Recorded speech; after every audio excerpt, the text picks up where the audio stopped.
डर जन्मजात है, अन्य भावनाओं की तरह ये भी स्वाभाविक है। हमारी सलामती के लिए इसका होना जरूरी भी है, किंतु हर चीज की तरह डर की भी एक हद है। उससे आगे बढ़ जाए तो वह स्वाभाविक नहीं रह जाता, बल्कि सेहत, सुरक्षा, सामाजिकता और खुशी को नुकसान पहुंचाने लगता है और सामान्य जीवन में बाधा बन जाता है। समझदारी इसी में है कि जिस डर के चलते जीवन का सुख चैन खोने लगे, उससे छुटकारा पा लिया जाए, चाहे वह डर कितना ही बड़ा क्यों न हो। अच्छी बात यह है कि हम ऐसा कर सकते हैं।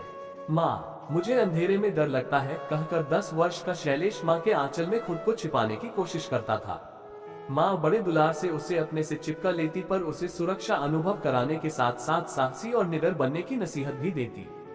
बचपन से लेकर आज तक हम सभी किसी न किसी चीज से डरते आए हैं, चाहे वह कॉकरोच या छिपकली का डर हो या अंधेरे या ऊंचाई का डर। सिर्फ बच्चे ही नहीं, बड़ों में भी अनेक प्रकार के डर निरंतर महसूस होते हैं। हमने कोरोना काल में देखा है कि डर हमारे जीवन में किस तरह शामिल हो गया। आखिर कहां से आते हैं ये डर? इनका हमारे जीवन में क्या उपयोग है? क्या हर डर बुरा ही होता है? डर लगने से हमें क्या हानि और लाभ होते हैं? क्या डर का कोई इलाज होता है? क्या हम अपने डर पर विजय प्राप्त कर सकते हैं? यदि हाँ, तो कैसे? सवाल बहुत से हैं। आइए डर के पहलुओं को मनोवैज्ञानिक दृष्टिकोण से समझते हैं और जानते हैं डर से निपटने के कुछ वैज्ञानिक और प्रमाणित उपाय।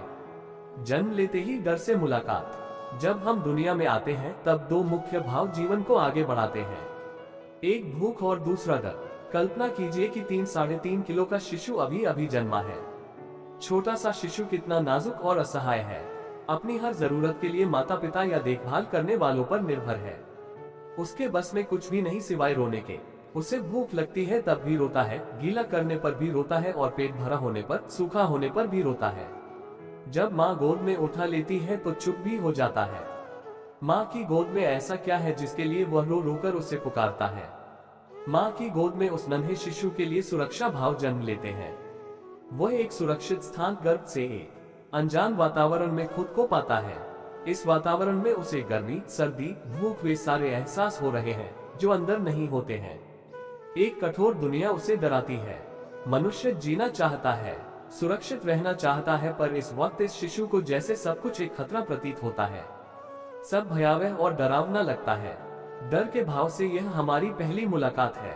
निडरता का राज परवरिश में है। अगर माता पिता किसी भी कारणवश अपने बच्चों को सुरक्षित महसूस नहीं करवा पाते तो उनके कोमल मन में असुरक्षा का भाव हमेशा के लिए घर कर जाता है और वे जीवन भर इससे संघर्ष करते हैं। तो डर से निपटने की सबसे पहली सीख हमें यहीं से मिल गई। अक्सर अभिभावक छोटी छोटी चीजों पर बच्चों को डराते धमकाते हैं। उन्हें लगता है कि बच्चों की परवरिश का ये बहुत अच्छा तरीका है, इससे बच्चे अनुशासन में रहेंगे और अच्छा काम करेंगे। पर मनोवैज्ञानिक शोध ये बताते हैं कि ऐसा करने से हम अनचाहे ही बच्चों के मन में डर पैदा करते हैं। अनुशासन के और भी आसान और उपयोगी तरीके हैं। बच्चों को हर हाल में संरक्षण, दुलार और सुरक्षा भाव मिलना ही चाहिए। डर से दो हाथ करने के तरीके। अस्वाभाविक डर से निजात पाने के लिए हमें कभी कभी मनोचिकित्सा की जरूरत भी पड़ सकती है। उससे पहले हम खुद भी डर को ठीक तरह से समझकर कुछ सरल से उपायों से अपने मन को संभाल सकते हैं। मनोविज्ञान में इसके लिए कुछ सिद्धांत हैं। उनमें से पहला है अपने शरीर में डर की वजह से जो तनाव आ गया है उसे रिलैक्सेशन तकनीक द्वारा विश्रांति की अवस्था में लाना। इसके लिए सबसे पहले अपनी सांस पर ध्यान देना। श्वास पर ध्यान लगाएं और धीरे धीरे शरीर की सारी मांसपेशियों को ढीला छोड़ दें। जो भी डर उत्पन्न करने वाले विचार आ रहे हैं उन्हें आने और जाने दें और बार बार अपना ध्यान श्वास पर लाएं।